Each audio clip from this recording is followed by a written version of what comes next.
Welcome back to the Rooted in Resilience podcast. Today, we are joined by such a lovely human named Kathleen. If you guys have missed our first couple episodes with Kathleen, definitely check those out. We dove into her crazy health story, all that she has overcome. And we also started to dive into the Minnesota Starvation Experiment, which we are going to continue our investigation down today. But I think a good place to start would kind of be reminding everyone what the Minnesota Starvation Experiment is and why it's relevant, like why it's important that we're talking about this. So how would you kind of summarize the purpose of MSE, Minnesota Starvation Experiment? Thank you again for having me. I really appreciate it. It's always fun to be with you all. Okay, so to summarize, I really think listening to the last podcast would be great because we go into more of the detail, but really quickly to summarize, researchers didn't necessarily understand specifically how to refeed people post a famine event. So whether it was World War II and the concentration camps or, people just didn't have sufficient access to food. Researchers didn't necessarily know what refeeding looked like and how to go about refeeding. And researchers also didn't really truly understand what changes happened during a starvation incident. So this is when things like the Carnegie experiment and then the Minnesota Starvation Experiment were set up. They definitely would not pass a review board nowadays as seen as like ethical, but I am very grateful for the data and the information because I think it says a lot. So they basically took healthy young men and who some of them were lower weight, so they had to restore their weight back to normal.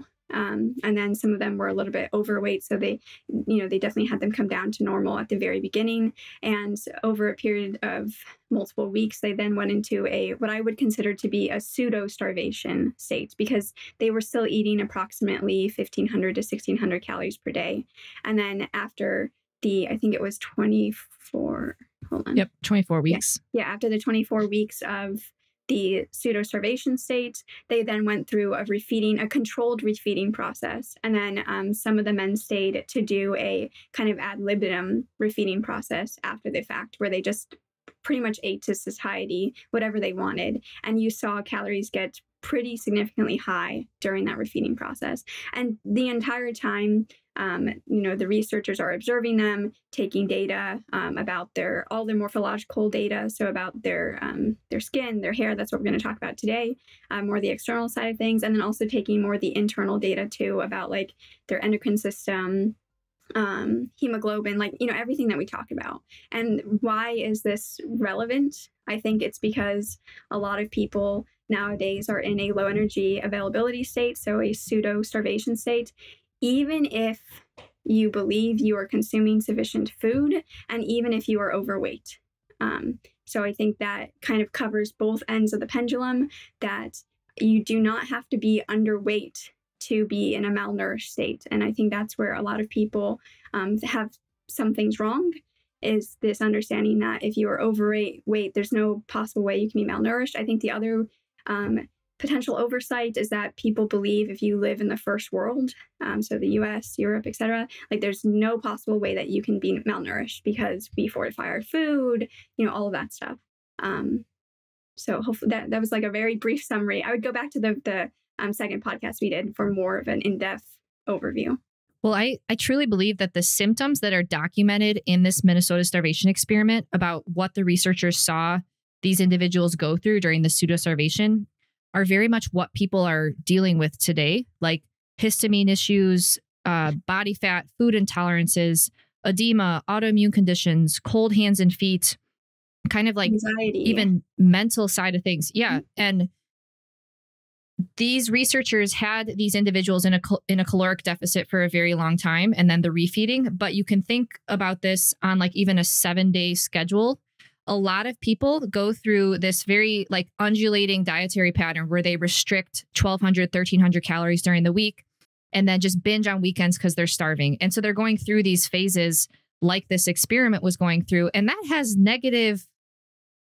that's negatively going to impact the body and how it functions, going through these like starch differences in caloric intakes. And like you said, this was designed for researchers to study what happens in famine states. But today, in many diet camps, people are putting themselves in famine states. It's somehow okay to eat 1,200, 1,300, 1,400 calories for an extended period of time.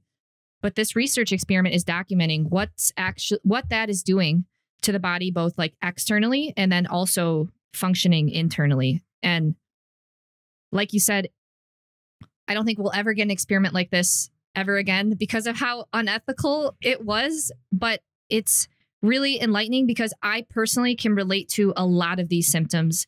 And then if I reflect back on what I've done to myself, all the stupid BS I've done to myself in the pursuit of health, I can better understand why. And so I think understanding the implications of what happened when in a malnourished state, I really think it helps give people hope because nothing is wrong with you.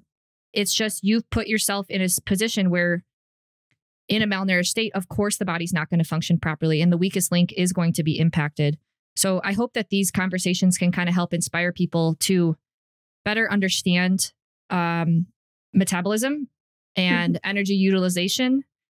And we hope to be able to help give some useful tools to come out of these states because we understand that people are overweight and they are confused why they have body fat. So yeah, that was a long intro, but hopefully that provides some like why we're talking about this. Definitely. Yeah. Yeah. What are your thoughts? You keep looking at me. No, I totally agree. I mean, so just with our course, for example, most of the people coming into our course are so frustrated because they're 20, 30 pounds. Some are 50, 60 pounds past the weight that they want to be at. They can't possibly fathom that they should be eating more. I just had somebody the other day telling me she was eating 800 calories. She had just gotten down 800? To that amount. Yes. But she wasn't losing weight. And so, I mean, not everybody is the same position as these women who are overweight and they're on starvation calories and they don't know why they can't lose weight. There are some people who obviously, you know, are at healthy body weight, but they might still be starving themselves. They're like white knuckling it through maintaining their low body fat percentage, right? So there's two ends of the spectrum here, but the way out is still going to be similar. And it might be very scary for somebody to think about eating more when they're already overweight. It would be very scary for me. But yeah, hopefully, like we said, this conversation will help shine some light on the situation and why it might be necessary. Step one of a multi-step process to getting you to a healthy body weight. Yeah. And I understand it is kind of daunting to be like, what, you want me to eat more? I need to lose 50 pounds. What are you talking about? And it's like, well, how are you going to lose 50 pounds when you're already only eating 1,500 calories a day? Or if you like are constantly in this kind of undereat, overeat cycle and you're white knuckling it and then you're like, okay, forget it. I cannot do this. And then, you know, we only have so much willpower. And, you know, as a parent or someone working, you know, a job, like whatever your stresses are in life, eventually they're going to get to you and eventually you're going to be like, forget it. Like, I'm hungry. I'm just going to go eat. And, you know, most people have been doing that for years. And it's like, so I understand it's kind of daunting to be like, okay, I need to slowly bring up my maintenance calories and then stay there for a while. We can talk about like a calorie set point idea, but versus just like continually trying a new diet or a new approach or a new low calorie or like, okay, well, I tried vegan, that didn't work. I tried carnivore, that didn't work. I tried keto, that didn't work. So now I need to go to intermittent fasting. And it's like, you know, some people say, well, when on my eating days of intermittent fasting, like if you're doing every other day fasting for example, they'll say, well, I'm eating like 2,000 calories, but it's like, yeah, but the day that you're not eating, you're eating 0 calories. So what is your total like average calories throughout the week? Like you're under eating. And like, again, these men, they weren't fasting all day long. They were eating I think it was like 1560 calories was the average for them. And you get in this like pseudo malnourished state and over time that you edge down versus like staying, you know, level or edging up. Right. So, you know, I would just say like, I understand people have tried all the things and I understand it's frustrating to kind of put that like immediate goal on the back burner, but I would just implore you, like, give yourself a year. And yes, it can take a year, if not longer. Like give yourself a year to slowly build yourself up to, get to the high end of your maintenance calories. And again, I want to emphasize we're at maintenance. So we should not be putting on scale weight. I think people hear like, okay, we're going to add calories and people think automatically all in. That's not what we're talking about. Like we should be at maintenance. So scale weight should not be changing. Yes, averages will change, the day-to-day might change because of water weight fluctuations, but the average should stay pretty much consistent. You might see recomp. So your clothes might start feeling better or fitting better. People might say, oh, wow, it looks like you're building some muscle, losing some fat and stuff like that. And that's what we're looking for. Like recomp would be great if we could do that. So like, it's not only about the food. We definitely want to, focus on steps and lifting and all the stuff that you include in your course, for example. Those things are all very important too. But, get to that point. Stay there for a while, make this your new calorie set point, and then cut from there, because it is way easier to cut from 2,700 calories a day than it is to try to keep cutting from 1,500 calories a day. And I personally think it's unethical for someone to tell you to go less than 1,500 calories unless you are like knowingly choosing to step on stage and you have to show up that lean. Bikini competition. Yeah. One day we're going to have to bring out photos of Sarah's bikini comp days. Like you knew you made that decision. It was a very conscious decision, right? Like, so if I knew the consequences, like truly, I would never have made that decision ever. Yeah. But that's not really what you're thinking about when you're thinking about doing some sort of fitness competition. Right. But I feel like so many people who go through that process are the ones that are speaking out against it, like 10 years later, saying like, that was the worst thing I could have done for myself. They all have hormonal issues. They all have, we puff up and gain weight. And we're like, wait, what happened? I was just so fit. But that's exactly what happens. And that's exactly what you see with the refeeding of the Minnesota Starvation Experiment too, for sure. Yeah. But to circle back to what you were saying about like the white knuckling and then, stress happens, life happens. Right. Yeah. Just an example again, like this woman who had said like for the last like 30 years, she's been doing like keto, then intermittent fasting, low carb. She had maintained low carb. She was always skinny, as she said, but then her husband died. Yeah. And then her life literally was flipped. So much stress. Her life changed. She couldn't maintain that strict diet anymore. And she's gained 50 pounds. What do I do? Because what she was doing before, do I just go back to that? Do I go back to the intermittent fasting, the keto? It doesn't work for me anymore. It hardly ever works the second time around. And that's like the same story I keep hearing over and over again. Your body adapts. Yeah. With people who... You become hypometabolic. Yeah. Right. So if we want to start... Well, I think it's important what Kathleen said earlier. It's okay to enter a fat loss phase. And in order to lose weight, you have to be in a calorie deficit. But where we see problems are when people are staying in this chronically for extended periods of time.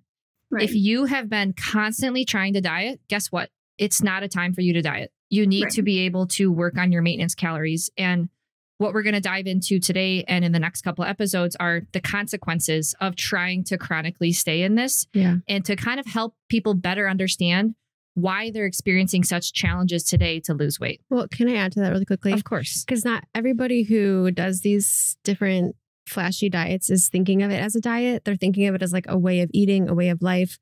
And what they don't realize is that all of these different diets are just ways to kind of easily get into a caloric deficit. So like if you're fasting, you're not eating for a period of time, so you're eating less. If you're doing keto, you're not eating carbs, so you're probably not as hungry, your cortisol is higher, you're eating less. Like it is a diet. Right. It is a caloric deficit, and that's why it worked the first time. That's why you lost the weight. But yeah, like you said, the body adapts. And so it might not work the second time around, or it is going to catch up to you. So what's interesting to me is like, let's flash back like 100, 200 years ago. Like these type of diets and things like didn't exist. And it was seen as like a luxury to eat more. And now it's like the common to like diets are like the thing. Yeah. Right. The US government used to have efforts to try to get people to eat more, not to get people to eat less. And we're talking about like eat more like into the 2500s, not eat more like into the 1500s, and really fast what I was saying about 1500, it is pretty like 1500 is like the kind of cut off. I mean, someone could probably work with chronometer and try to get a lower number for sure. And like use like things like liver, et cetera. But like 1500 is like the cutoff to get all of the RDAs from food. So that is why, and so people will say, well, there's supplementation and stuff. And yes, supplements can be amazing, but I think the focus should always be on hitting those RDAs with food and then using supplements on top of that to address specific goals, right? So that's the reason why I see 1500 as being unethical. But yes, I completely agree. Back in the day, the focus was on eating more. But again, we're eating more relative to like the 2000s for women, relative to like the 3000s, even the 4000s for men, not relative to like the thousands. Yeah. Yeah. Okay. So today, let's kind of talk about the physical appearance consequences of being in this malnourished state. And then next time, we'll focus on the problems that arise inside the body, like function loss inside the body. So you guys can follow along in the Minnesota Starvation Experiment with us. There's all these chapters where they outline all of these things. And so today we're going to cover chapters 5 through 8, where it talks about morphological data, body weight, physical appearance and external dimensions, and then body fat changes. And then next time we'll get into, morphology of endocrine glands, blood vessels, organs and tissue function. So Kathleen, do you want to start us off with kind of what does like morphological data mean? Like what were they trying to observe and assess? They were trying to, so the kind of more external side, they were trying to see, so what happens to the physical body externally as we go through these pseudo-starvation states. So what happens structurally, because they do see structural changes. So many people are going to like biomech people, DPTs, chiropractors,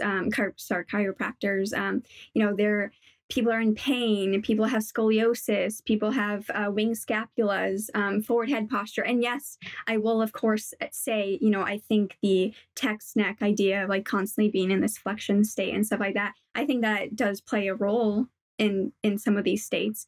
But they also saw in the MSC, in other famine conditions, concentration camps, etc., you see the scoliosis develop. And here they're talking about scoliosis more so like if you imagine what very old people can look like, where they start to go like this and they're like hunched over. They're not necessarily, but they are talking a little bit about the twisting and bending of the spine too, like in the other planes, but they're more talking about that like sagittal plane movement.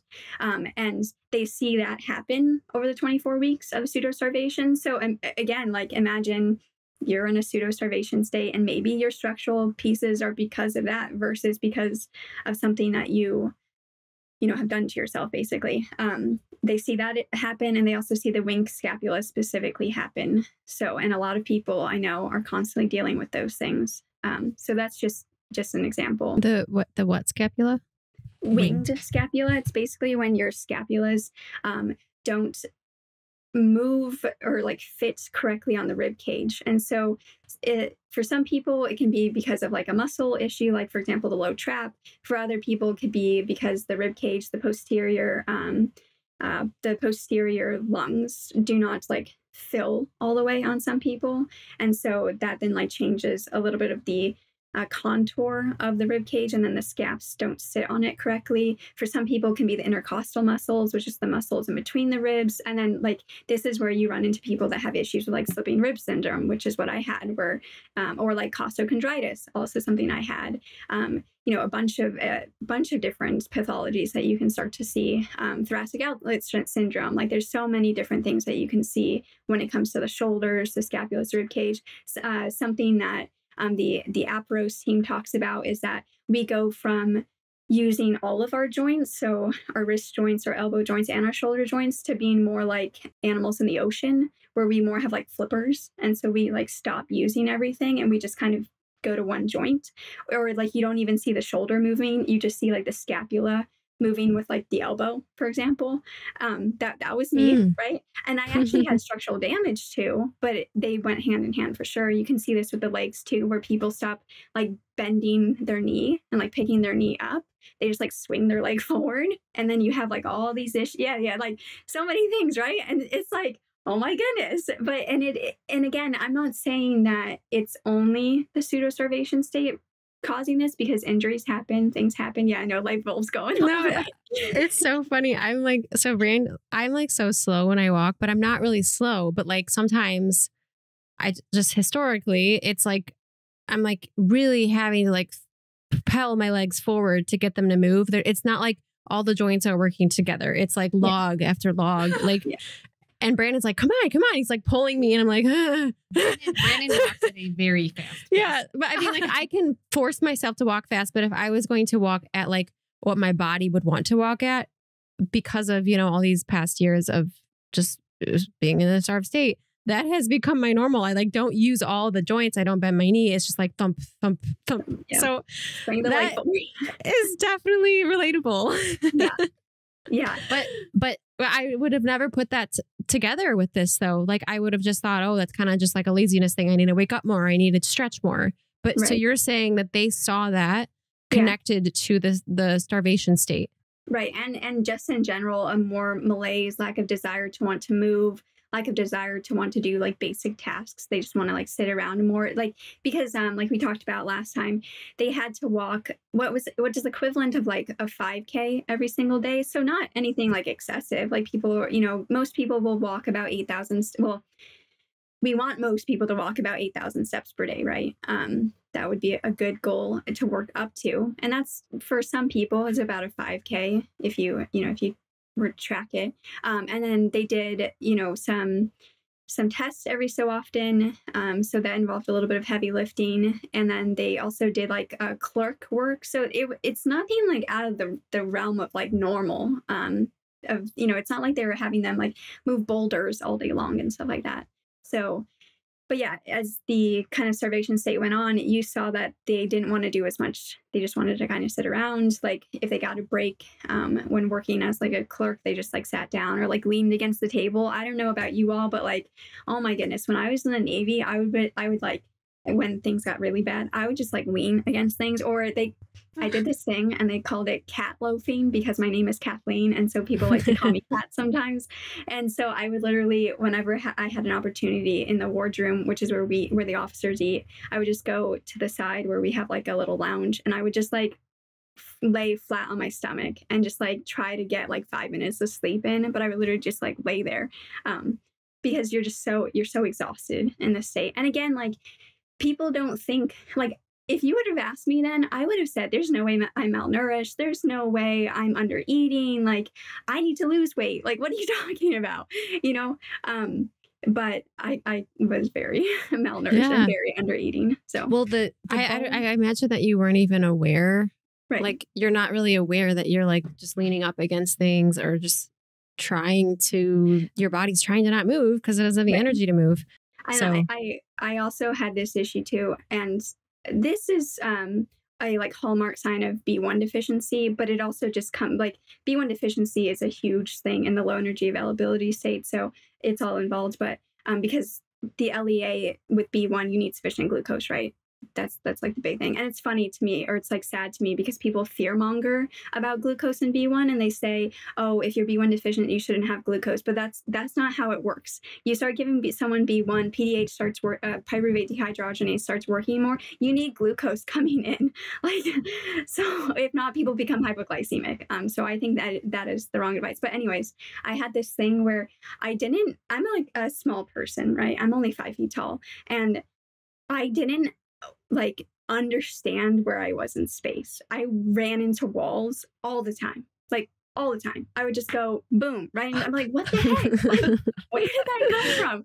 You know, it was literally like my brain did not have my body mapped. You know, people talk about like the homunculus and stuff, and that's like, you know, our hands, our mouth, our genitals, and our feet have the like largest area, the largest like mapped area in our brain because of how much we use them and how sensitive they are and stuff.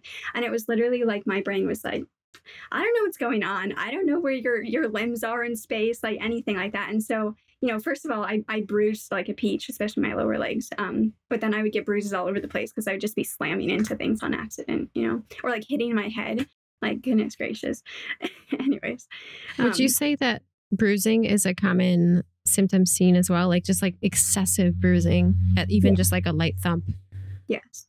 Okay. 100%. Especially, well, you know, especially if you have lipedema or lymphedema, but that's known to cause more bruising. But yes, in general, I see a lot of people that have low platelets easy bruising, issues with serotonin because platelets store the serotonin in the vasculature. Yeah, so definitely easy bruising, and it takes a lot longer for the bruises to heal. So, okay. So the structure side of things, like, you know, you were saying like the scoliosis, bones not working properly, it goes back to Dr. Pete's work where he always brings up, you know, in order for the structures in your body to function as they're supposed to, you need energy for them. right. And when you're in a low energy availability state, obviously your body doesn't have sufficient energy. So certain functions are just downregulated, like your vestibular sense and knowing where your body is in space. That function was slightly downregulated. Yeah. So that's so what you say about the mapping. I have specific memories of when we would do like 24-hour, 36-hour fasts. Yeah. And it really got to a point where like you're kind of just like your head's in the cloud and your body is doing something else and you're really like not connected. Yeah. Yeah. And it's something that you're like, yeah, I'm fasting. And you're like watching yourself almost. It's like yeah.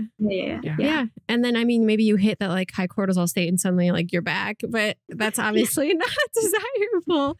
But I can totally like understand what that might feel like these days. And I'm sure a lot of people actually are in that state and they probably kick themselves thinking like, oh, I'm lazy or I have foggy. This is a part of foggy aging. brain. I'm getting older. Yeah. Part of aging. Yeah. Dementia. I mean, I don't want to make claims that like we're going to cure all these things. Like, however, I do think that this is, you know, if the hierarchy of needs, I think this is a very fundamental, lowest order thing, highest, you know, thing, highest like upstream thing that you can do to protect yourself against those things. And also, you know, I want to clarify too, this doesn't mean like if it fits your macros, you know, I'm not saying like go out and just eat a bunch of Pop-Tarts, you know, like I think people might hear this and say, okay, well, I can just eat whatever I want to eat. The quality doesn't matter, all of that stuff.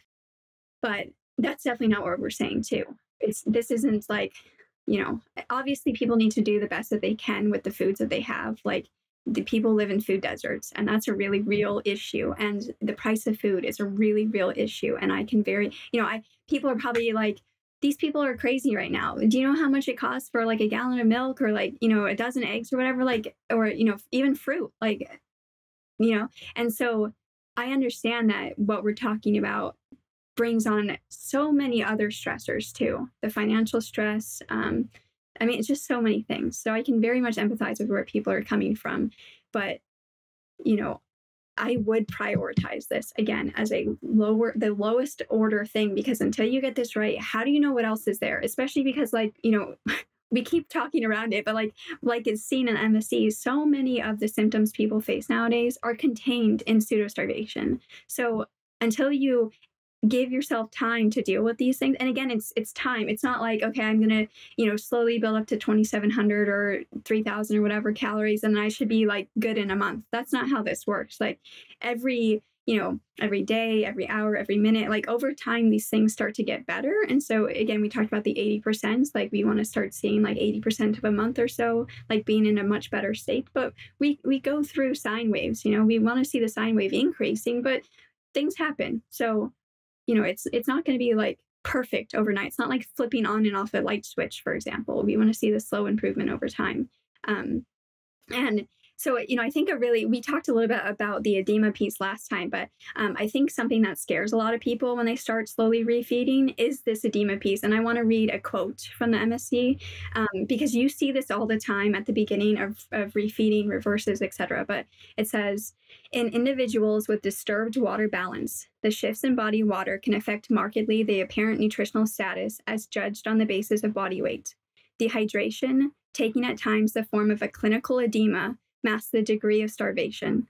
On the other hand, in the early phase of refeeding, a loss of body weight may take place, simulating a further deterioration of the nutritional condition of the patient. Although actually the return toward normal water balance is a sign of recovery, sometimes just the opposite thing happens, and on refeeding, the edema develops, or when present, temporarily increases.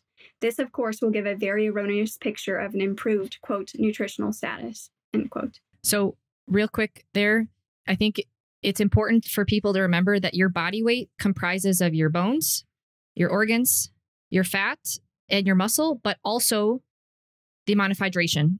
And so Kathleen just brought up edema and the notes that they had in the Minnesota Starvation Experiment. So can you define what edema is? Yeah, and before can you we break dive into that quote down too? Yeah, definitely. Okay, so edema is basically water. And so you can have pitting edema and non-pitting edema. Pitting edema is like if you were to press into say someone has edema of the legs, pitting edema of the legs, you press into their leg for a couple seconds and then you release your finger, you would see an indent like in the leg. So that's pitting edema. Non-pitting edema is when you press in, you see no indent. And then there's different kinds, or like the location of the edema, there's differences. There can be intracellular edema. So this is when cells become unstructured. To me, I think about leaky gut. The cells of the GI become unstructured. Now, instead of kind of being more like rectangular structured type cells, they're more like balloons. And so you see, if you put balloons next to each other, you can see how there would be gaps and then leaky gut, right? Plus the issues you see in a pseudo-starvation state with the GI that we'll get to. Then there's the extracellular matrix. So around the cells, there's something called extracellular matrix. This is people, like myself that have connective tissue issues. So HEDS, EDS in general, connective tissue disorders, all of that stuff. That's where, the extracellular matrix plays a big role with that. And same thing, the water can either be structured. So it's kind of like more like gelatin on the literally on the gelatin inside of us, right? Basically our gelatin, right? Our elastin, etc. Or it can be unstructured. And so it's kind of more loosely bound. And so the water, when it's unstructured, it goes to its full extent. And so that's when it becomes like puffy. So there's that. And then there's the edema of the lymph. So we talk about the lymphatics. This is again why, I think a lot of people realize the importance of the lymph flow. And you see a lot of accounts right now talking about lymph flow, talking about rebounding, dry brushing, the big six from Stop Chasing Pain. Like all of that stuff is very important. So you have your lymphatics, and the lymphatics, they're like the circulatory system, but they don't have a pump. Not that I necessarily see the heart as a pump, but we'll just go with it for right now. There's like nothing really pushing the lymphatics except for muscular action. So again, this is why movement is crucial. Like I have worked with bedbound people. I myself was bedbound at one time. You have to do something, even if it's moving fingers. But again, not to the point where you become crushed later that day or the next day. But you have to move. And specifically, if you can move your calf muscles, your soleus and gastroc, that's really important because those muscles really help to pump the lower leg lymph. That's why walking is like the most important thing you can do. I really think that when we stop moving, we signal to our body as a whole, our organism as a whole, that things are like epically bad and we're about to drop off a cliff. So try to continue moving as best as possible. Okay. And then about the quote itself. So you see when people go into starvation, you see edema develop. And so like, for example, with the MSC, it was kind of hard for them to keep the men on pace with what they were expected to lose per week because they were increasing the water content of their body. And so while they were losing fat mass and organ, lean tissue mass, etc., they were gaining water. And so it was difficult for them to be like, okay, are they actually losing tissue? Or are they not losing tissue? And you see this all the time when people are in diet, in cuts, right? Eventually the body's like, I'm fighting back against you. I'm not going to let you lose any more scale weight. I'm going to keep you here. And then, some people do make it past, or they have like a refeed day or whatever. And then they have the whoosh, right? They have the like 1 to 3 pound or sometimes even more drop off the scale where all this water weight just comes off. So you see that in the dieting pseudo-starvation state. I'll just use low energy availability. I think we talked about this last time because I think when people hear starvation, they think that's not me. But in a way, dieting is kind of a form of starvation. So I'll just say LEA. Well, I think it's important to remember that the body has like a threshold of how much energy it needs. And whenever you eat below that threshold, that's a signal to the body. Like your body's listening to you And so when you send in low energy for a period of time, the body is listening, it's responding, and it's making these adaptations for a reason. Right. And for whatever reason, and I want to hear Kathleen's opinion on this. We all talk about edema a lot offline. We have an edema Instagram channel. We've got an Instagram channel called edema. So what's so you can see these pictures in the Minnesota Starvation Experiment, the individual's legs from before and then the individual's legs like at the end, and there's so much edema at the knee. Right. And so the ankle, the feet, like the arm, all over the place. Ascites, so in the abdomen, like. So, Kathleen, why does the body increase water retention during times like this? What do you think the mechanism or reason is? You know, I think about this a lot. I have a couple questions that I think about a lot. You know, I think insulin plays a role. I think aldosterone plays a role. I think that we know that the cells become more unstructured and they see more like vacuoles and stuff. So like unstructured water in the cells. So you see an increase in intracellular edema.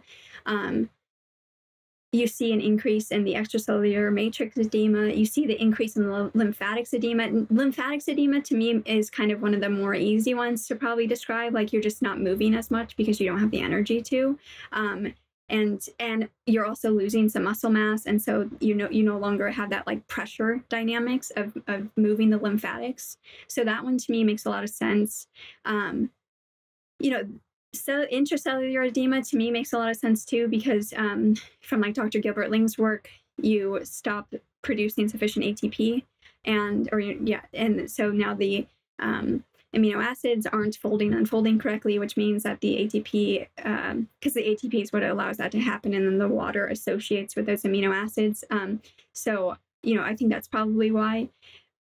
Yeah. So I think the hormones are important, but I more think it again goes back to just like the basic bioenergetics of the cell and like what in the basic bioenergetics of your entire body. Like, are we producing enough ATP basically for this action to happen, and then for you to want to go out and move, and so for the lymphatic action to happen.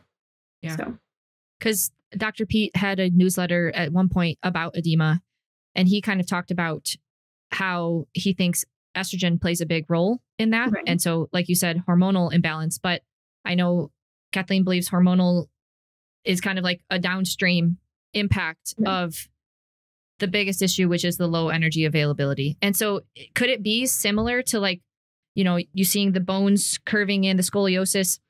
The ability to move water and structure water requires energy. Right. And then also, what you were just showing with the, like, I could also see it as the body trying to maintain structure and like pressure dynamics without necessarily being able to. So it unstructures the water to try to give you, more muscular, tone basically. And when that's not working very well, then it's going to unstructure to give you the more tone, because you don't have the tone, because every single nerve action, muscle action, requires those calcium oscillations, requires the electricity coming down the nerve to tell the muscle to like work, and this is happening all the time. Our postural muscles are constantly working, even though we don't necessarily feel them. Most of them are like type 1 fibers, so they're like more fatigue resistant, etc. So you don't necessarily feel them. However, though, I don't know about you, but then again, this kind of goes back to what I was saying, that I would like lean on things.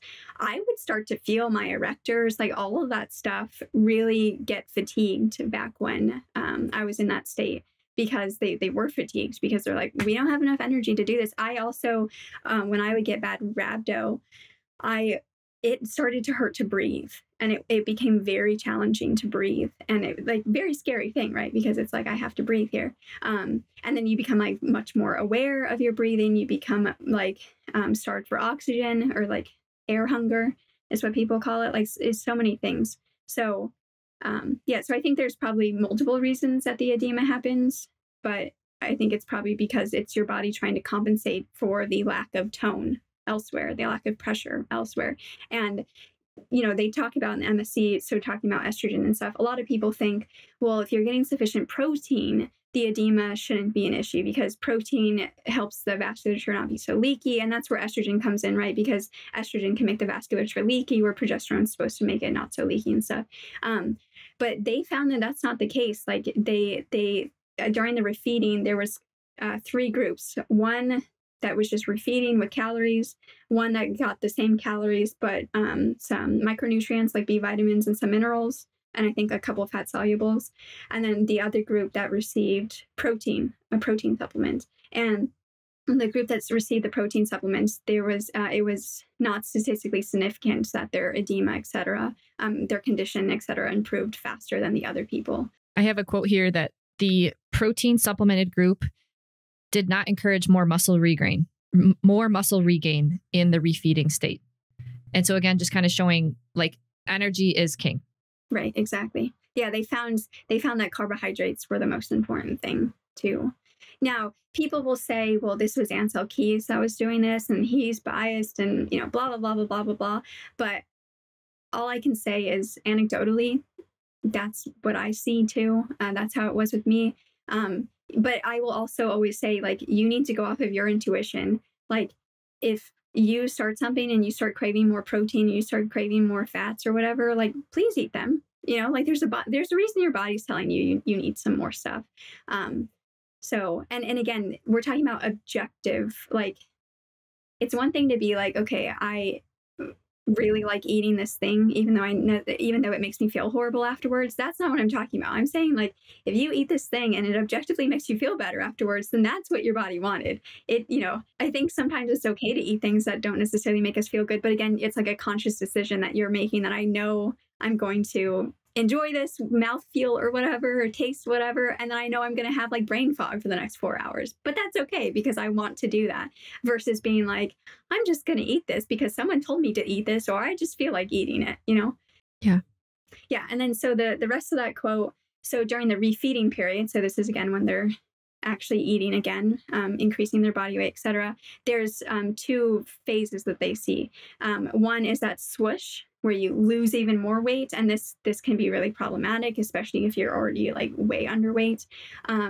Or they see that edema develops, and so you see this all the time in the eating disorder refeeding environment, where a lot of people will develop a lot of edema, and it takes some time for that to come off again. And again, this kind of makes people be like, oh my goodness, I'm gaining too much weight. Like, and again, like, I think I said this on Tyler's podcast, if you have an eating disorder, please go get help. Like, you are sick enough. Like, this podcast, all these other social media accounts, this is not for you. Like, we are not licensed to handle those things. Like, some people may have dealt with those things, but we're not talking to you. So yeah, I just want to like put that disclaimer out there.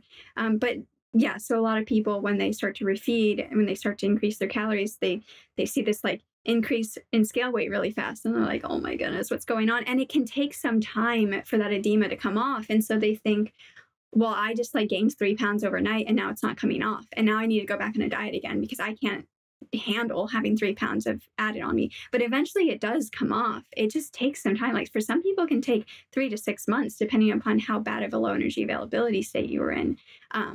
Now, you don't want to see that number then continually increase. That, slowly, if you see that number slowly increasing over the weeks, that's telling you that that's fat that you're putting on. And it could also be muscle too. I will say that it could also be muscle too, but in that case, you wouldn't be recomping. You would be putting muscle on top of not losing any fat. But, I think people need to, the Instagram account, I always love it. She talks about how people need to get comfortable being at maintenance and, not swinging back and forth between maintenance and a diet and back and like, so yeah. I think it's really important to consider that initial weight gain potentially. A lot of people say that, especially after they've been on a low carb diet, which is not all the time, but often synonymous with low calorie, that they eat a carb and they blow up. Like, I ate a carb and I gained 5 pounds. Like, literally they'll say, I look at a carb and I gained 5 pounds. Right. So is that still the same situation? Is that the edema? Is that going to come off? Because that itself holds so many people back from reintroducing carbs, is the fact that they see an initial scale gain and they freak out. Yeah. So, with every 1 gram of glycogen, you get 3 grams of water that come with it. So that's And can't you store like 600 grams of glycogen or something like that? Yeah, especially depending on how much muscle mass you have and stuff like that. Yeah, definitely. You can store a lot. And so that's where a lot of that's coming from.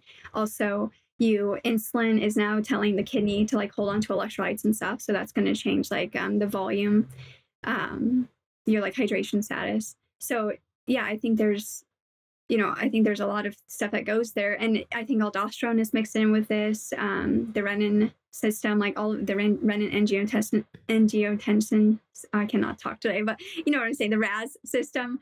I think that's all tied up in this too. But usually, again, they find that after a couple of months that comes back off again. And, people will say, well, I don't want to wait a couple months. And I'm like, well, I don't really know what else to tell you other than maybe do this with the foods that you currently feel comfortable eating, like slowly build yourself up to a much better energy availability state. And then at that point, maybe slowly over time, start to very slowly switch your macros over. And when I say very slowly, like, we're talking about 2 grams of fat, 2 to maybe 5 grams of fat per week. And then, so that would be what, 4.5 to like 10 grams of carbs per week, somewhere around there. So we're talking about very, very slowly. Yeah. Yeah. Slow. So decreasing fat slowly and increasing carbohydrates. But right, I do think that this is important to talk about coming out of a low carb place, because like we said, your body can store 600 grams of glycogen, which you said for every 1 gram of glycogen can store 3 grams of water. Right. Because that's how it's the water glycogen like cage, basically. So if someone is coming out of a very glycogen depleted state, of course, you're going to see an increase in water, but that's not always a bad thing. Right. For some people that have been low carb for so long, they are in a very kind of like depleted state, right? And so sometimes are flat. And yeah. And so adding a little bit of hydration there is not the same as edema. This is literally just kind of bringing the body back to that. And this is well documented in like bodybuilding and people that are focusing on building muscle. The state of your glycogen status, it serves as a signal to the body that your body is safe. Right. And so if you're in a constantly depleted glycogen state, that is serving a signal to your body saying not safe time right now.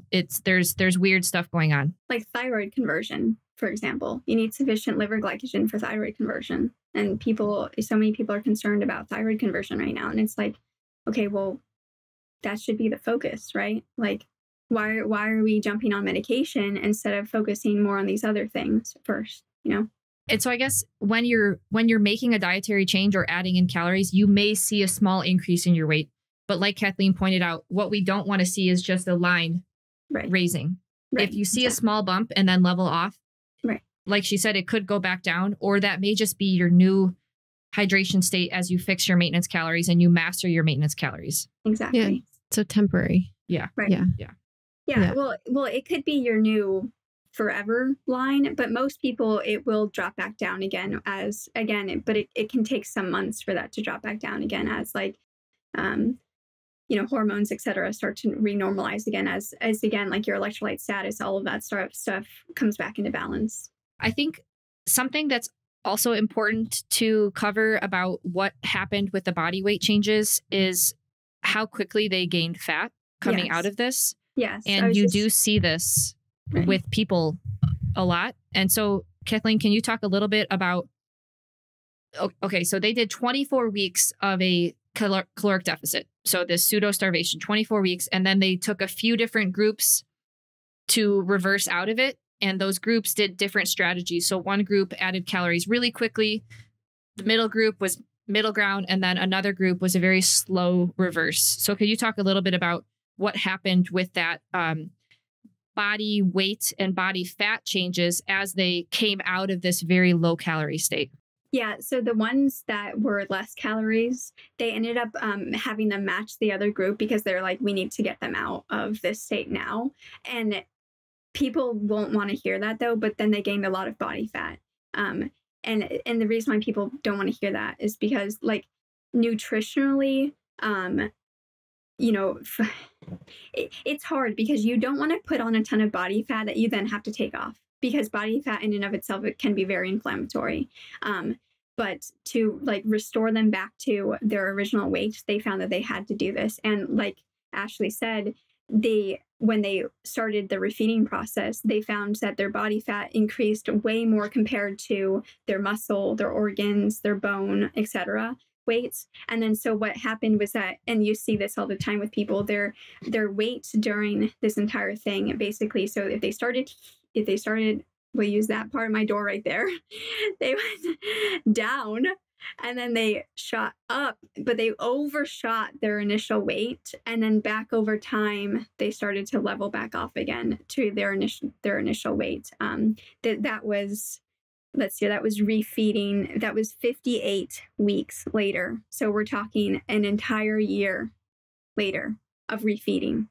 It took them to go back to their initial weight. This is why I'm saying refeeding and building to your maintenance calories, this is a very long, slow process, but it has to be done. Like, I don't know how else to say that. Like, I'm sorry that it has to be done. I'm sorry that we're in this state. You know, I was there. Like, I understand it. It's hard being there, but we have to do it, you know? And again, I think we can do this very methodically so that you kind of avoid the overshoot process. We don't go all in, you know, all that stuff. But, you know, I think it has to happen. So quickly, I wrote some notes down on, so the 3 different groups, right? The first group came out of the low calorie a little bit slower, middle ground, kind of middle. And then the third group came out like really quickly. Right. At week 12, one group gained 17% body fat, the middle group gained 42%, and the third group gained 96%. Yeah. And so the speed that you come out of your recovery diet phase does impact that. And so that's at week 12. But then at week 58, pretty much all of them returned back to their original body weight. So like you said, a year later, but getting through those difficult months, right, where they added that body fat, no one's willing to do that these days. So then they enter another diet, another fat loss phase. Especially because, like I showed here, the original drop was somewhat steep. The slope was somewhat steep. I mean, I will say a moderate slope like this. And then the regain is very steep. Yeah. And then they like stay up here for a while, and then they start to come back down again. And so this staying up here for a while, this is what's going to get people. Because, I mean, this was like, let's see here, from basically week 20 of refeeding, or no, let's see here, like from like week 12 of refeeding all the way until, you know, basically like week, I don't know, 40 something of refeeding, they're up here way above their initial, or not way above, but, you know, like 10% above their initial weight, and they're just hanging out up here. And that's like the mental challenge, right? Yeah. And that's the hard thing. Well, when it was all said and done, and let's say they returned to their body weights that they originally started at, was the body fat different? Yes. So they had less lean tissue, so muscle, organs, etc., and more body fat. And then I think it was the paper that was like 56 years later. Was that the time, or was it 46? There's a paper talking about the MSC. I think it's 56 years later. And these men for the rest of their life had issues with weight fluctuations. And that's the big thing, in my opinion, when it comes to ethics of this thing. Yeah. And like going on repeated diets and stuff like that, is these weight fluctuations. And I will say, though, pregnancy I class as different, because pregnancy is surrounded by tons of progesterone and stuff. And so I think and tons of DAO and like all these other things that are there to kind of protect you from that. So I would class pregnancy a little bit different than that. I don't want, you know, a woman to be like, oh my goodness, I'm screwed because I've had like 4 pregnancies and I like gained, you know, 40 pounds or whatever during them. That's not what I'm saying at all. But it does seem like these weight fluctuations are more the issue, because over time you're losing more and more lean tissue and putting on more and more fat. And so you get to the point where like you might be skinny fat, but that's not typically how most people want to look. And you might be skinny fat, but like you still have, you know, a body fat percentage in like the 30s and stuff. And so you would be still considered to be like metabolically overweight, basically. Yeah. So I don't want to scare people.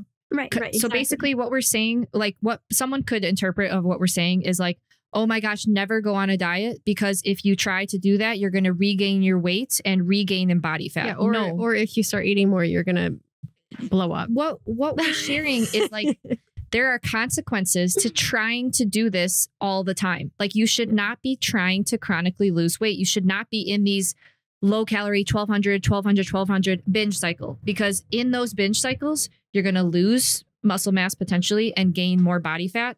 And people are sometimes going through these like micro cycles of what the MSC experiment did over years. How long were they in this starved state again? For the 24 weeks.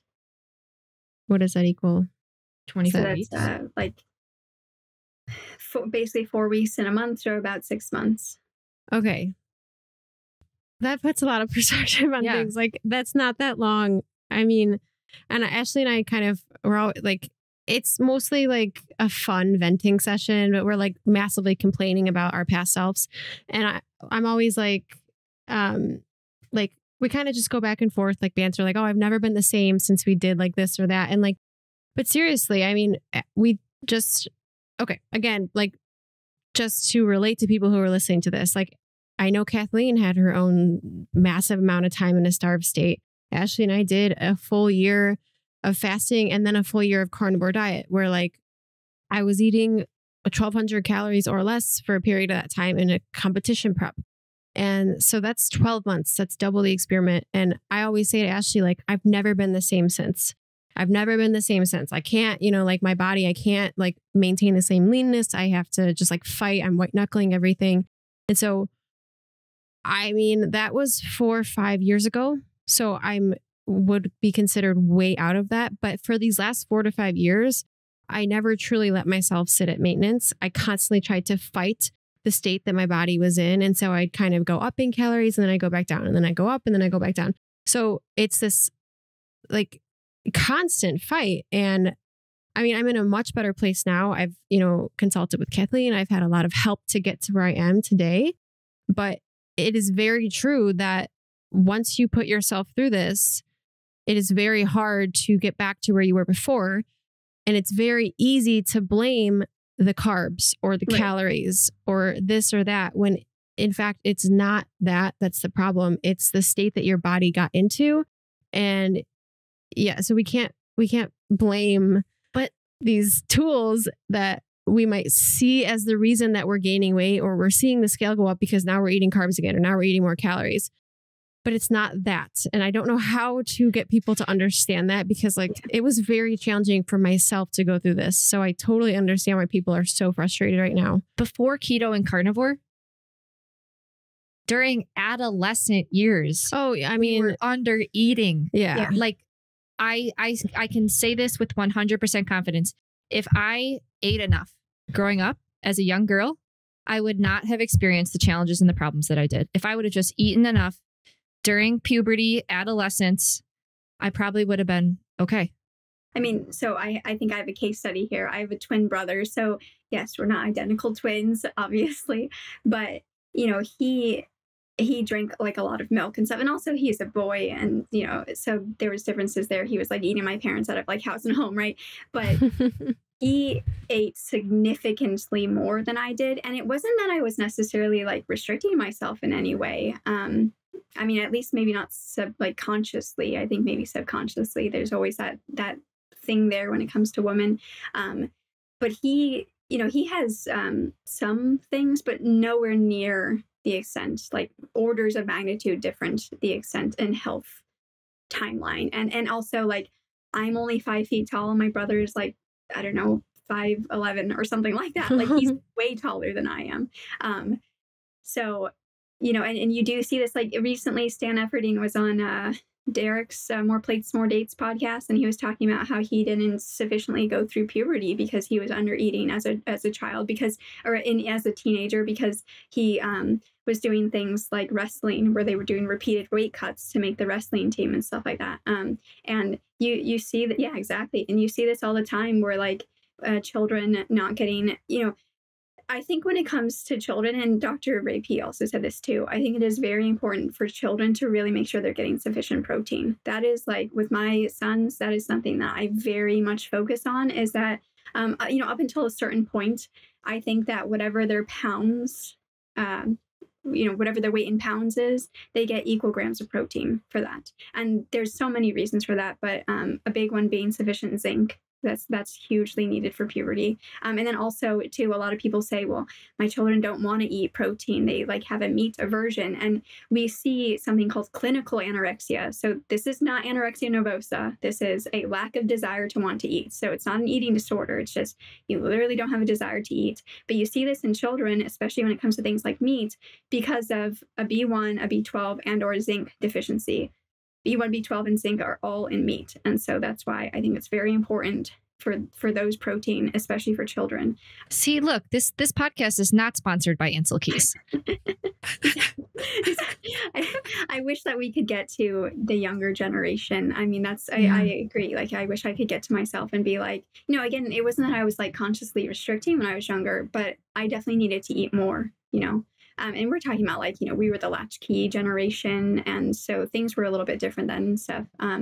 But yeah, I wish that, proper lifting and proper nutrition. So we would like really maximize those newbie gains. And then the amazing thing, like say you like maximize those newbie gains in like your teenage, early 20 years, then at that point, you just got to maintain for the rest of your life. And like so many people now are kind of jumping on to like functional lifting bandwagon stuff. And I think that's great. Like, I think it's great that people are doing plyometrics and box jumps and like all this stuff. But people look at the people that are doing this and they're like, oh my goodness, they're like, they have the body I want. They're like, they have a lot of muscle and they're doing these things. So that must be what I need to do. But not recognizing that these people first spent however many years building muscle, and now they're basically just in maintenance mode, which, I think the research shows you need like 1/6 to maybe 1/9 of the amount of work that you put into building the muscle to maintain it.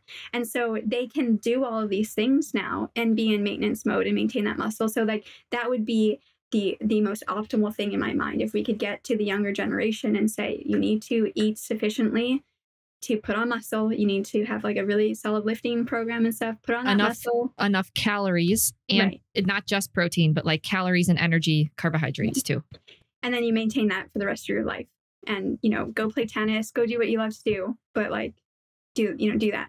But so, okay, let's continue on though with the MSC. So I think the beginning of chapter 6, when they talk about body weight, I think they had a really great discussion on what we say one's scale weight should be. That's like not necessarily truly known. It's just kind of been parroted throughout the ages. So like some people way back when like made assumptions, and then that's kind of what we have based this on. I don't know if there's new data about that now. So with that said, I'm really not all that concerned about body weight, to be honest. I mean, I think it's a good way to make sure that you're not slowly gaining weight over time, but like the actual number, I'm not really all that concerned about. It's like similar with when it comes to things like, people will say, oh, blood pressure cuffs can be inaccurate, or at home blood glucose monitoring can be inaccurate. And it's like, yeah, that's very true. But like, if you're using the same cuff, and you see like a 40-point systolic spike, well, that's like a problem, right? We need to address that. Trends. Yeah, exactly. The trends. Yeah. So, and you see this all the time too, where people will be like, this is me at like 140 pounds, and they're basically skinny fat, right? And then they're like, this is me at 140 pounds. And they look how most people want to look, right? Like they have a solid amount of muscle, but it took a long time. Well, it took like 3 years to get there, right? So that's, again, it takes a long time to put on muscle. I think that's what people don't realize too. It takes a very long time, especially if you're past those newbie gains, period. You completely missed that period, just like skipped that part of the life. Or you lost it all because your body is like, oh, all we have left is muscle. So let's go to the muscle. But yeah, so I think that was a good discussion at the beginning of that. Yeah. at that period. They talk about that curve that we were just talking about in that chapter. But I think that the important part of that chapter when they're talking about the body weight, and I know that Sarah can kind of speak on this a little bit. You know, there's the all-in mindset. Stephanie Buttermore. A great message about women needing to eat enough. Was interesting though. She had an insatiable hunger situation. But that's what they documented here. Oh, okay. These people would eat when they came out of their, so again, 24 weeks of being in a calorie deficit. Right. There were some weekends where these men would eat 11,000 calories and would still be hungry, but they physically couldn't eat anymore. Okay, yeah, that's so what she I have did. a quote here. It says, during the first week of uncontrolled rehabilitation, so this is week 13 of rehabilitation. This is after 12 weeks already of refeeding. The individual intake varied from 4,400 calories to 5,800 calories, with the week's average of 5,219 calories per man per day. So 5,219. Some of the men commented that they were still hungry at the end of the very large meals, even though they were unable to ingest any more food. All of the men ate snacks between meals and in the evenings. Binge's cheat meal. 2 subjects during the first 4 weeks of uncontrolled rehabilitation, so week 13 to 16. These illustrate the tendency of the men to splurge on the weekends when intakes of 8,000 and 10,000 calories were not uncommon, with occasional intakes as high as 11,000 calories in a day. Oh my goodness. So they put their bodies were in such a state of low energy availability that it was literally starving and seeking out anything that it could get. And this is just going to show the consequences of these type of like prolonged under eating. I would say that this part didn't happen to me mostly because I have controlled my food intake since I was like 11 or 14, I guess. And so there's a lot of people out there who have extreme willpower. And so they might be starving and their body might be asking for more and more and more. But like we have developed the ability to silence that or to not allow ourselves to engage in binging. Right. So I think that, like these men obviously went through the state of starvation and came out of it like very hungry. But a lot of us don't listen to the hunger cues, or we see that as a weakness, or we are able to ignore them. So yeah, I could see how that wouldn't happen for everybody. But the Stephanie Buttermore experiment that she did, which was basically she recognized that she put herself through so much dieting throughout her fitness journey, always very lean, always restricting. And then she decided to go all in. So that's where that term that people say like, oh, all in comes from, sort of. She gained a ton of weight, a ton of body fat and water, because she was constantly overeating. Like her body was compensating for the years of starvation. And then I don't know her exact timeline, but basically a year or so later, she started to lose weight because her hunger regulated itself. So is that what we see happening in this study? Definitely, 100%. Yeah, okay. they do shoot up their calorie intakes really high, and then they start to come back down to more within the realm of normal, or like not 11,000 calories, right? Like yeah. Another quote from chapter 6 is number 27. So this is man 27 commented at the end of week 13 of refeeding on having a quote, an odd sensation of being full yet still hungry, end quote. On the personality level, there was anxiety, only rarely verbalized, that the food somehow would not last. For example, subject number 29 decreased his food take only at week 21, when he was no longer apprehensive that there would not be enough food. Oh, wow. So there's like a survival mechanism coming in here. Yeah. Yeah. And it's like kind of hard to read some of this, right? Because it's like, because of what we did to ourselves. I mean, and again, like I want to say like have grace for yourself, because most people do this very unknowingly, or they do this because, well, this is what I was told. I went to the doctor's office. They said, hey, you're overweight, or your BMI is too high, whatever. And you need to, go on a diet. And this is like the current narrative out there. And it's a very hard narrative to go against. And, but like we said at the beginning, you have to, I mean, I don't know what else, like you literally have to. Okay. I want to see if anybody can relate to this, but this started during carnivore for Ashley and I. So Ashley, we've done like pretty much every diet together. List it all. And been there, done that. There came a point in time when I would start hiding certain cuts in the freezer because I needed them. I wanted them. And I was worried that like there wasn't an abundance. This has extended beyond that. Skirt steak. To where I sometimes feel like I need to hide my sourdough bread for myself because like, is there a lack of abundance? Like, is it going to be available? Like, I feel like I'm still in this mindset sometimes. And I mean, I've talked to other people too, who are like, they buy certain foods only for themselves. They hide it from their family. Like, so I actually feel like that, like human beings are not like, that's not natural. I feel like we are a community driven. We should be sharing. We should be cultivating like a meal at a table. But so many of us have lived in this state that we do eat alone. We hide our food. We want to be eating by ourselves. Maybe for this reason, it's probably subconscious. Remember when I made, I don't know, pork shanks or something the other week? And I was like, Sarah, you gave that all to Brandon. Oh, she was so mad at me. I gave some to Brandon. But yeah, I mean, these things just kick in. Yeah. Like we love you. Like obviously I love my sister, but there is a certain bit of like uncontrollable like fear that, oh my God, it's gone. Like the food source is gone. Okay. And I will have to say it's not like we're in this state anymore, but we've been like 12 to 14 years of my life, I was deprived of enough. I was in a low energy availability state. It's kind of funny now too, because like now we'll talk to somebody or we'll hear somebody's reaction or read somebody's email and I'm like, man, they're in a low energy availability state. Like you can just like, I mean, I've been there. You can just tell. And still dealing with the consequences of it. Yeah. Because it's not like, okay, the time frame, if someone were to think about their journey, the time frame it took for them to get into that state or the length of time, you cannot expect a quick recovery out of something like this. Yeah. Another thing too, like I was saying about community, like we should all be able to eat together, eat at a family table. This should be a natural instinct.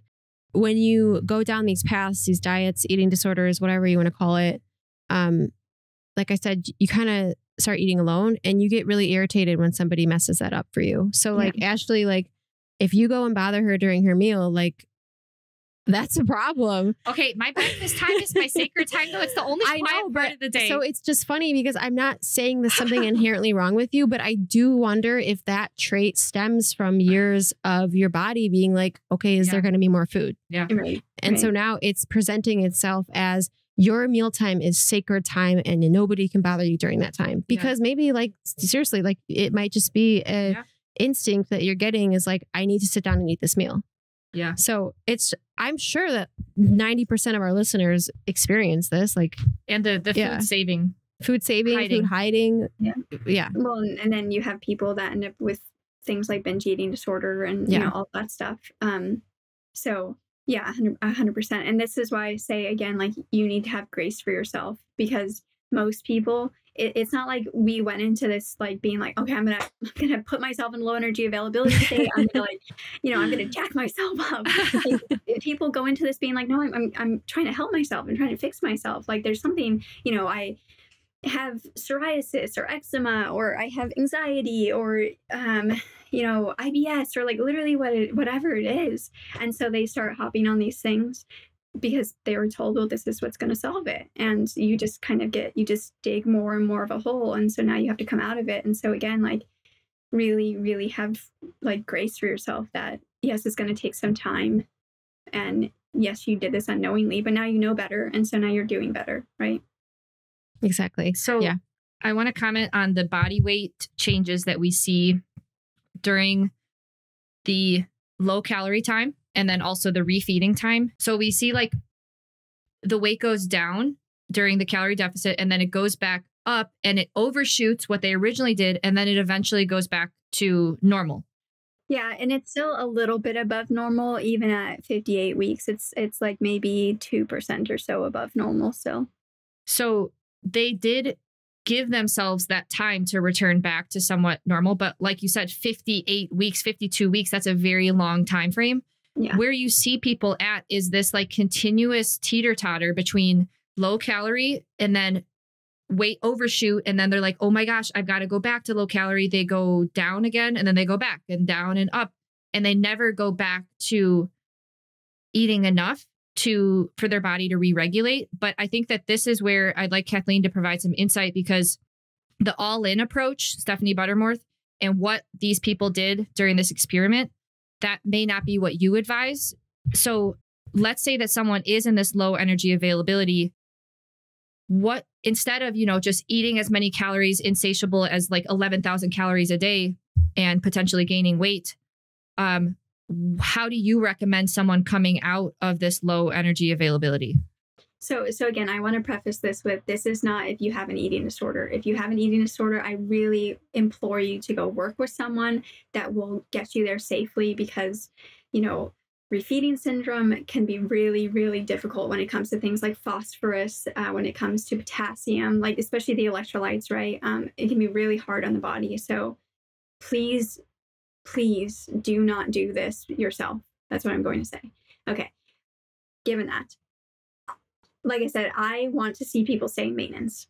So for some people, this looks really slow. At the beginning, usually people can add like 50 to 100 calories for like the first couple of weeks, and then it starts to slow down from there. And so sometimes it looks like we're only adding 5 calories a week, which again is like not, when you're tracking, that's within the realm of error, right? Because of food labels, if you're using, foods that have food labels, if you're not necessarily weighing everything exactly, so there's always error. But eventually, 56 weeks of 5 calories, well, that becomes more significant, right? But again, that's a really slow process.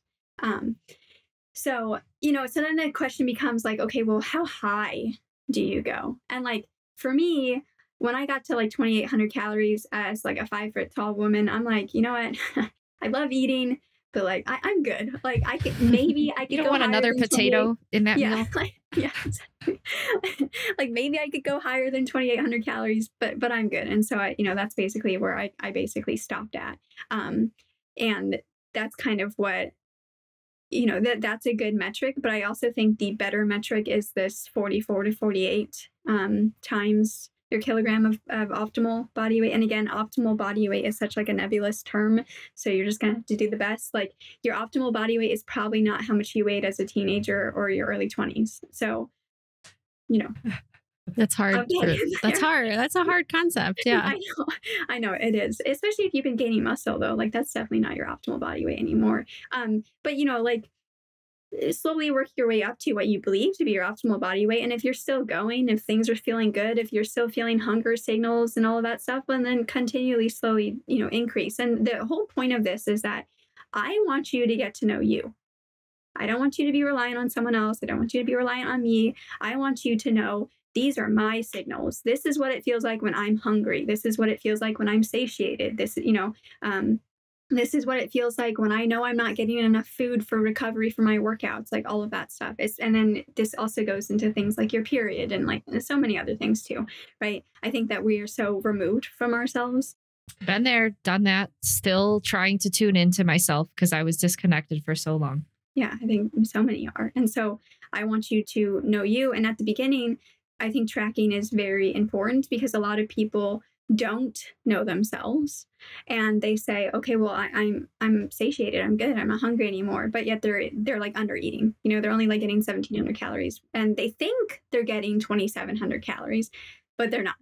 They're only getting 1,700, or they're in my view, way overeating fat, stuff like that. We can talk about macros another time if you want, but so again, I would take the long, slow approach, and then when you get there, I really want you to stay there for 6 months to a year. So we're talking about this could take a solid 2 to 3 years. And again, I get people feel like they don't have that time, but my whole view of this is you do it once.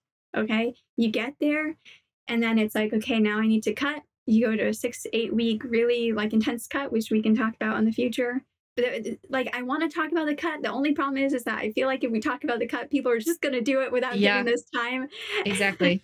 That's so you guys are going to have to wait. You guys are going to have to wait on that conversation. We'll see you in 3 years. Yeah, I know. Yeah, but so 2 to 3 years of getting there.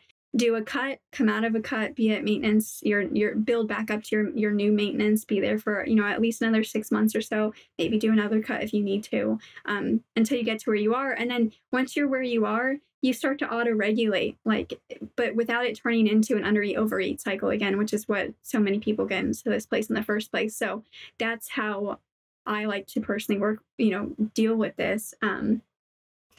But again, it takes a long time. And this is only talking about like the weight gain side of things. This is not even talking about like the other symptoms side of things. But like when it comes to the other symptoms, I think because of cell turnover, half-lives and stuff, I think this is why you see a lot of people quote this kind of 7 to 10 year time frame of when you're no longer in the low energy availability state of kind of mostly full resolution of symptoms. And again, that's a long time, especially when we live in a world that is so centered on quick fixes. I have this lab out of the range or this symptom or whatever, and I take this medication, and then it works for some time, and then I get symptoms somewhere else, and so I take another medication. Or on the supplement side of things, people do the same thing with supplements, and so you end up with a polypharmacy of either pharmaceuticals or supplements or both or whatever, and then it's just kind of like all messed up at that point.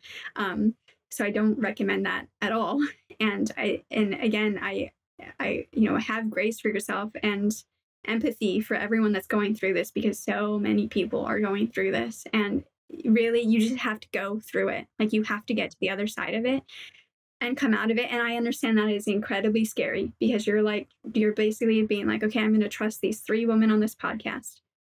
And especially when whoever practitioner or doctor or whatever is saying this, or, and I get that. I mean, I understand, it is very scary. I'm just going to say, like, you've done all these things, like just try it, I mean, I don't know. We have an unpopular opinion for you and an answer that you don't want to hear. Yeah.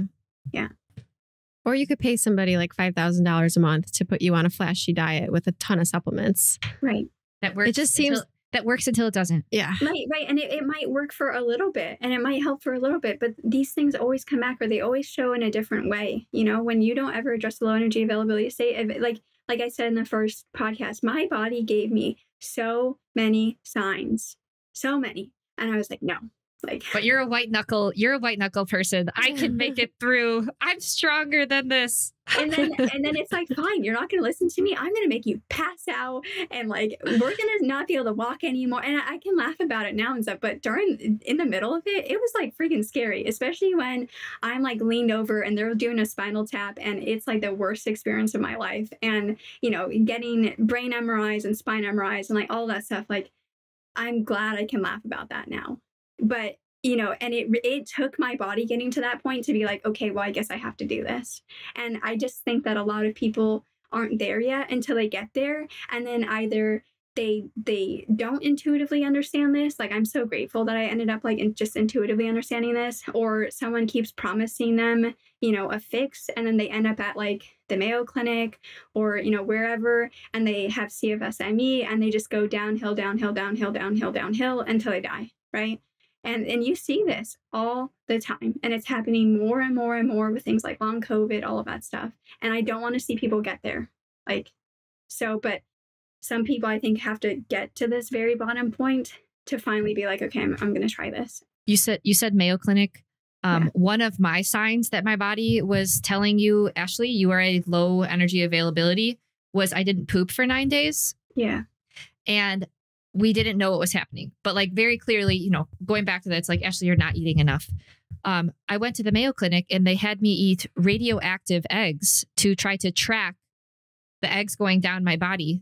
And it's just like these signs and symptoms that our body's giving us, they're showing up in this MSE, this Minnesota Starvation Experiment. Yes. And they are all connected at the end of the day, because when the body doesn't have enough energy to function properly, something's got to give. Something's got to be down regulated. The body has to keep you alive. It has to keep your heart beating so that you can stay alive. But other functions may be down regulated. And I think until someone sees the body as a system and appreciates how it functions systemically, they're never going to understand the power of maintenance.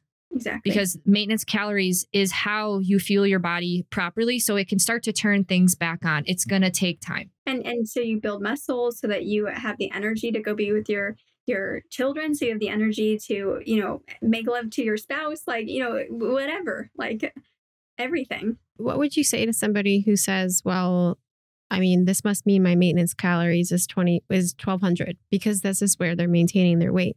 Okay, so what I'll say about that, so we know from the MSE and from eating disorder literature that people's metabolisms will become hyper metabolic. So this is kind of like the all-in approach where if you jump up there, you over time like pretty quickly, a lot of people's metabolisms become hyper metabolic. The problem is that they're then eating in excess of that, but like their BMR, et cetera, will jump up.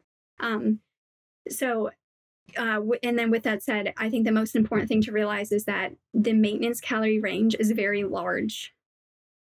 So you may think that your maintenance calories are 1,200 right now, but you probably could go, again, to that 44 to 48. That I think that's like a really good number to like really have in the back of your mind.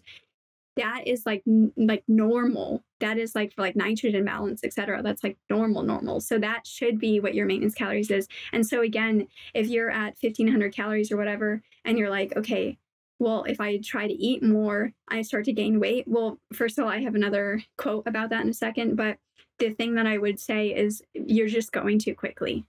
So you need to go slower. So again, it's like all of this is not a rush. You just got to go slower. That would be the thing. And again, 5 calories at the beginning, it's not going to be a lot. But when you start to get to like 250 calories, that starts to be like, more and more and more, right? So, but another quote kind of addressing that. And again, also we address the glycogen issue. So there's that too. But it says, in the early phases of rehabilitation, the loss of edema fluid may lead to an underestimate of the amount of tissue actually laid down. In refeeding, especially when the caloric intake is high, fat deposits tend to increase at a faster rate than the active tissue. And so this again goes back to what we were just saying, that when people refeed, usually more fat is laid down versus lean, like muscle tissue, bone, etc. But yeah, I would just say, at the beginning, if it seems like you're gaining weight, again, no one gains 1 to 5 pounds overnight. That just doesn't happen. If you're putting down fat, it's slowly happening over time. And so I think that's where people get confused, is they're like, at the beginning of like diets and stuff, like when you go keto, for example, and you like get rid of all your glycogen store, not all of them, but like when you get rid of a significant portion of your glycogen stores and you see that like rapid weight loss, well, that's really great for like adherence, because people are like, oh yeah, this is working, like this is great. But really, you haven't really lost fat at that point. You've lost some fat, of course, but you more have lost, the glycogen, the water, etc. So, and then when you start refeeding again, you will put that glycogen back on, you will put that water back on. That's a normal physiologic state. That's not fat mass though. So again, this is the other thing. Like, I care about fat mass. I don't care again, this is why I don't necessarily care about the scale weight, because I care about what is your fat actually doing, not what is, your muscle, your water, etc. Well, I care about that too, but in a different way, right? Right. Well, and then another thing for that person that says, oh, my maintenance calories must be 1,200 calories. Well, like calories in people. I would like to extend that like 1,300, 1,400, 1,500, 1,600, 1,700 calories. Like, it's not just that we're not talking about the people who go on the 1,200 calorie diets. Mm-hmm. Like, there is a range of still under eating. Yeah, 100%. Yeah. And that's why I think that 44 to 48 is, that's the target. Or more, right? Like, I eat more than 48. I think it's important for people to realize people don't like the term calories in, calories out. For some reason, that's like ridiculed, but like that does apply. But the calories out side of the equation, there's like 4 factors. And one of the biggest factors is your basal metabolic rate, BMR. When you're in a low energy availability state, that gets downregulated. That can be dialed back up slowly over time, meaning you can start to burn more calories. And so as you start to eat more and improve how you move energy through the electron transport chain, how you improve energy production, you can start to eat more food and your calories out will keep up with that. And that's why I like Kathleen's approach. Go slow so you can give your body that time to relearn how to better use the energy that you're consuming. Yeah. You also stop leaning on tables and running into things and taking naps midday. Well, and also your NEAT starts to go up. So people think that, okay, I'll control NEAT with steps, but that's really not it. NEAT is like when I'm sitting here, the reason why I sit on the ground is because I'm like constantly like moving around, shifting around. Like that's NEAT. These things that we're not necessarily like, you know, I don't want to say consciously, because I think William James has like a good argument when it comes to consciousness and stuff. And like, we are actually conscious of our movements. It's just like multiple different consciousnesses in us. Anyways, I think his psychology textbook is like really worth reading. But, you know, you start to move more. You start to have all this energy. You're like, so, you know, I remember when I would be like, okay, I just want to sit down. Like, yeah. Sorry. Like, I don't want to do anything. I just want to sit here. And it's like, I don't even want to sit in the sun, because being in the sun is like it's too much. I cannot do that. I just want to sit in the dark with the shades down. Like, yeah. Yeah. I laugh about that. So many people are there though. And I used to be there, and I understand. Yeah. But now I'm like, no, like, yeah, let's go out in the sun. Like, you know, now you don't get the I don't get the photosensitivity of like being in the sun, for example. And like I said, you move around, so your NEAT starts to adjust too. And so you're dealing with that. Also, we know the electron transport chain can start to shunt and use some of the energy to make body heat. And so your body heat will increase. So there's so many different things that when we are well fueled, our body does to use those substrates, those macros, etc., to get through. Now, and again, I want to say though, we want to prioritize as best as possible nutrient dense foods, because you need those micronutrients to get the substrates through.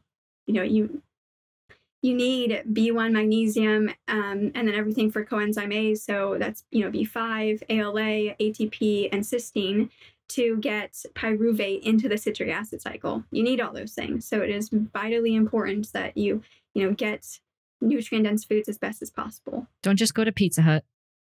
Don't just go grab. Yeah. But I would say that our audience is very much aware of that. But what I think people aren't aware of all the time is that like micros and protein are important, but they're not everything. Yeah. You also need carbs, and you also need enough energy. Yeah. And so if you have your protein and your micros covered, that's great. But you can still be in a low energy availability state without adequate energy calories. Right. Well, and I think people misunderstand too. When you start taking micros, you start pushing the enzymes more. And so this is, again, what I was saying. People will take B1 or B3. Those are big ones for glucose metabolism, for example. And they become hypoglycemic. And they're like, why am I becoming hypoglycemic? And it's like, well, because you're getting more glucose now through, glycolysis into the citric acid cycle. And so now your body's like, oh my goodness, I need more glucose, especially because the glucose transporters, I think we briefly touched on this, but only GLUT4 is the insulin mediated glucose transporter. One of the other ones might have a slight insulin effect, but pretty much GLUT4 is the only one. There's 14 glucose transporters. GLUT1 is the universal glucose transporter. Like the pancreas does not use GLUT4 for you to even produce insulin and release insulin in the first place.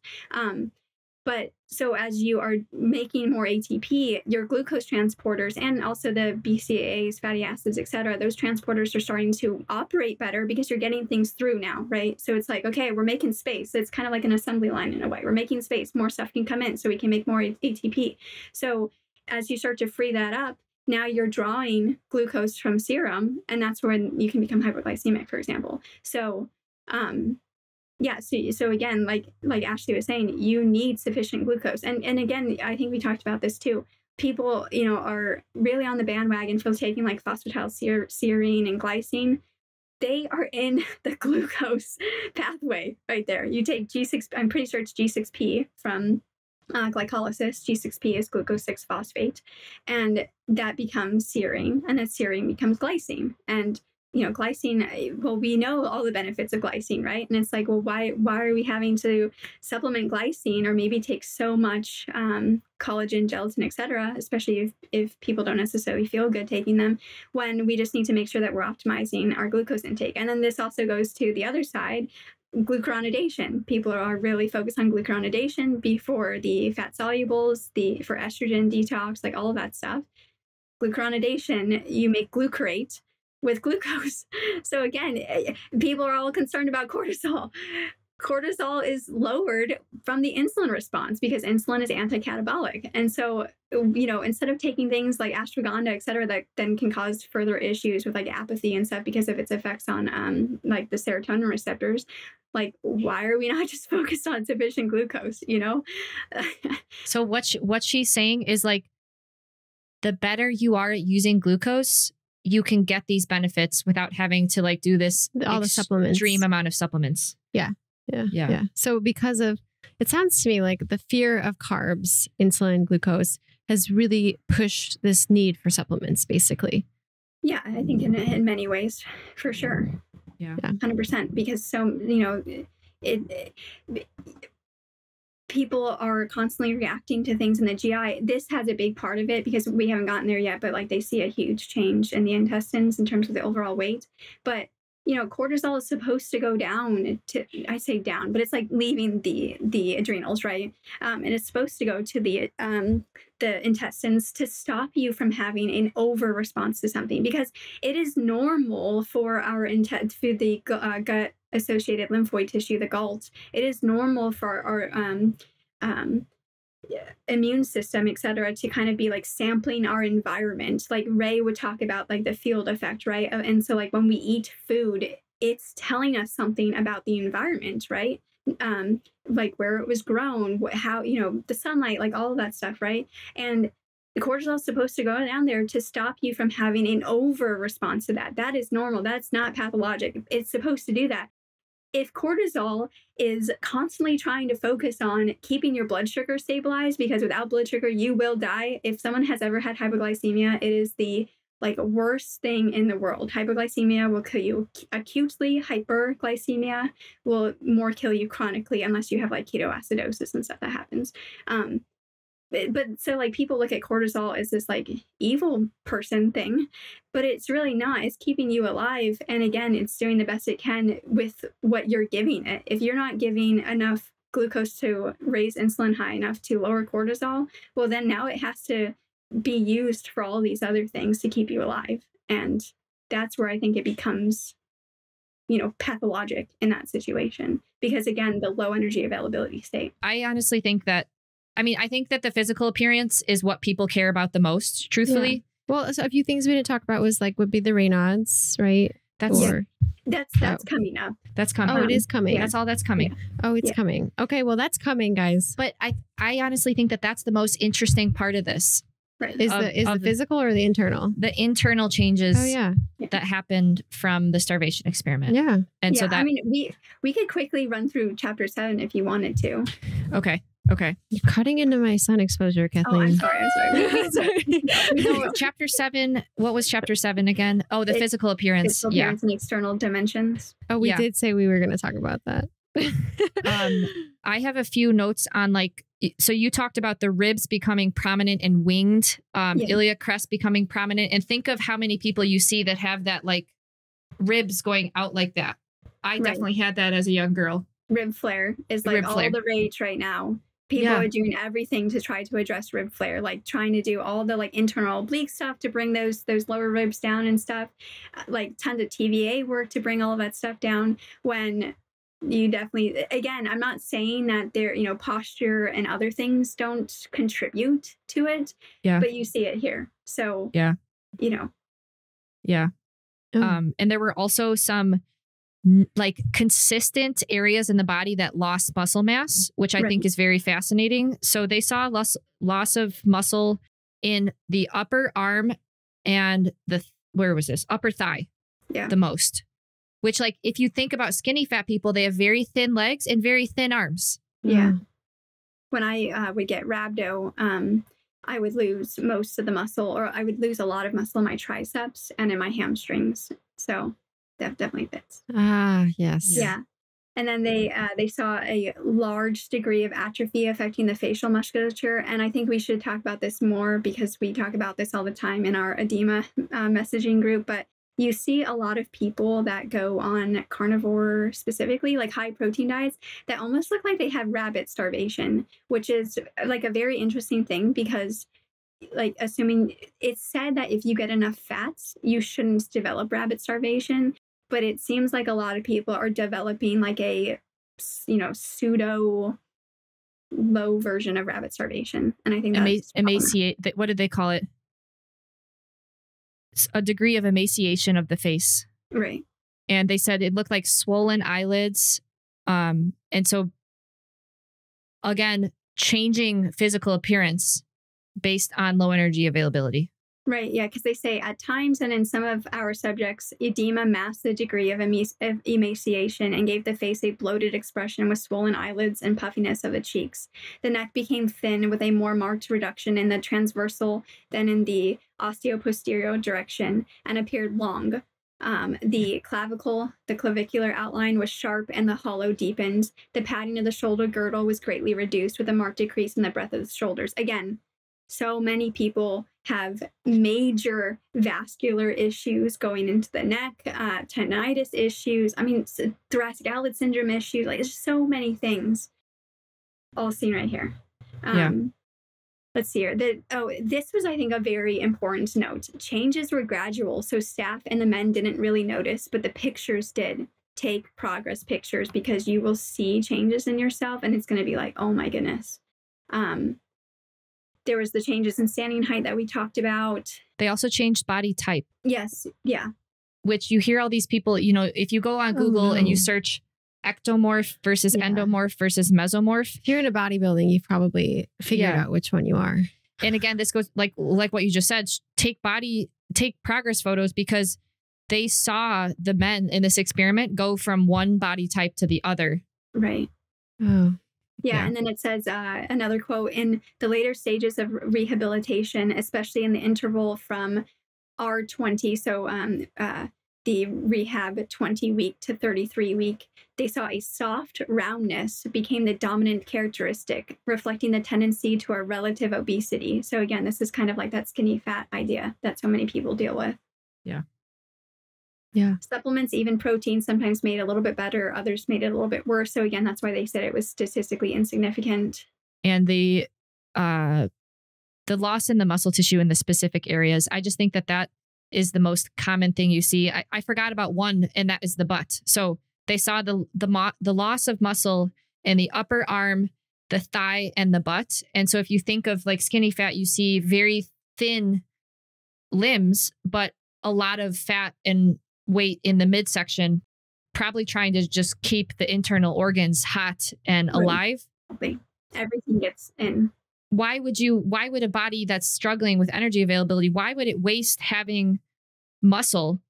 Muscle is an expensive tissue. Why would it waste having that on the arm or your thigh where it needs to keep your central organs? This is what you see with people who are coming out from eating disorders. Right. And they just get the baby belly first. And then their body fills out a little bit, but it will go to where it needs it first, or it thinks it needs it. I think the last two notes that I have is, so a lot of the body fat went to the trunk. Standing height continued to decrease for some on refeeding. And it took a while for it to come back. And they theorized it was because the loss of the foot edema. So the feet had excess edema, space between the vertebrae, the discs. And it was possibly irreversible and fit aging trends. So people are all concerned with longevity and stuff. And so many people have things like alkalizing spondylitis. I didn't say that right, but AK or AS. It's like a degenerative thing in the spine and stuff like that. And people are just concerned about the discs in the spine. And, so many people are having spinal fusions now. And like so many people are having major cervical issues, especially related to things like EDS and stuff. And again, you see a lot of these things in the MSE. So, Yeah. All right. So that pretty much wraps up chapters 5 through 8 on the Minnesota Starvation Experiment, 5 through 7. Yeah. And next time we'll talk about the changes that they saw in the bones and teeth, skin and hair, blood morphology, organs and tissue changes and functions, and so much more. Yeah. Yeah.